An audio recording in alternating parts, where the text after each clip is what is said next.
மீட்பு பணியை நடத்தி கொண்டிருக்கும் போதுதான் பல்வேறு தகவல்கள் வெளியாகி இருக்கின்றன. குறிப்பாக முதலில் பலி எண்ணிக்கை என்பது 4ஆக இருந்தது. அதன் பின்பாக ஒவ்வொரு மீட்பு பணியை முடித்துவிட்டு மீட்பு பணி தொடர்ச்சியாக நடைபெற்ற போதுதான் உள்ளில் இருக்கக்கூடிய அந்த உள்ளில் சிக்கி இருந்தவர்கள் உயிரிழந்தவருடைய எண்ணிக்கை என்பதும் தொடர்ச்சியாக எண்ணிக்கை என்பது அதிகரித்து வருகிறது. அந்த வகையில் தற்போது பலி எண்ணிக்கை என்பது 15ஆக உயர்ந்திருப்பதாக தகவல் என்பது தெரிவிக்கப்பட்டிருக்கிறது. அதே வேளையில் காயமடைந்தவர்களும் 30க்கும் மேற்பட்டோர் காயமடைந்து அவர்கள் உடனடியாக அந்த பகுதியில் இருக்கக்கூடிய அரசு மருத்துவமனைக்கு சிகிச்சைக்காக அனுப்பி வைக்கப்பட்டிருக்கிறார்கள்.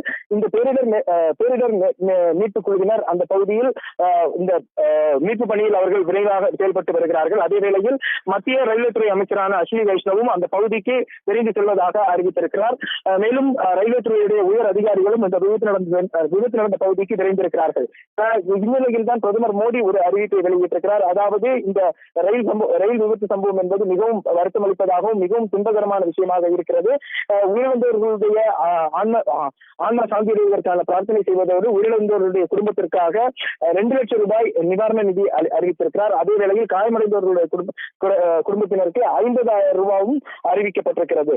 தற்போதைய நிலையில் பார்த்தோம் என்றால் 15 பேர் உயிரிழந்ததாக தகவல் என்பது தெரிவிக்கப்பட்டிருக்கிறது. மேலும் தொடர்ச்சியாக மீட்பு பணி நடப்பதால் காயமடைந்தவர்கள் மற்றும் பலியானவர்களுடைய எண்ணிக்கை உயரும் என்ற ஒரு அச்சம் என்பதும் ஏற்பட்டிருப்பதாக தகவல் தெரிவிக்கப்பட்டிருக்கிறது. டார்வின், உயிரிழந்தவர்கள் எந்தெந்த மாநிலங்களை சேர்ந்தவர்கள்னு சொல்லுங்க. இந்த கஞ்சன்ஜங்கா ரயிலை பொறுத்த வரைக்கும் மேற்குவங்கத்திற்கு உள்ளாக பயணம் செய்யக்கூடிய டார்ஜிலிங் பகுதிக்கு செல்லக்கூடிய ரயில் இந்த விபத்திற்கு உள்ளாக பலர் அந்த மாநிலத்தை சேர்ந்தவர்கள் என்றுதான் கூறப்படுகிறது. இன்னும் முழுமையான தகவல் என்பதும் வெளிவரவில்லை. பலர் தற்போது இந்த மீட்பு பணி என்பது நடைபெற்றுக் கொண்டிருப்பதன் காரணமாக அந்த மீட்பு பணி முடிவடையும் போது அல்லது மீட்பு பணியில் அடையாளம் காணப்பட்டவர்களுடைய எண்ணிக்கை என்பது அந்த அடையாளம் காணப்பட்ட பின்புதான் அவர்கள் எந்த ஊரை சேர்ந்தவர்கள் உள்ளிட்ட விவரம் என்பது முழுமையாக தெரிய வருகிறது. விவரங்களுக்கு நன்றி டார்வின்.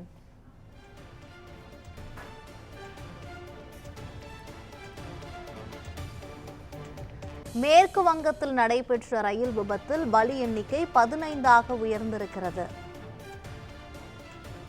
மேற்கு வங்க ரயில் விபத்தில் உயிரிழந்தவர்களின் குடும்பத்திற்கு தலா ரூபாய் 2 லட்சம் நிவாரணமாக அறிவிக்கப்பட்டிருக்கிறது.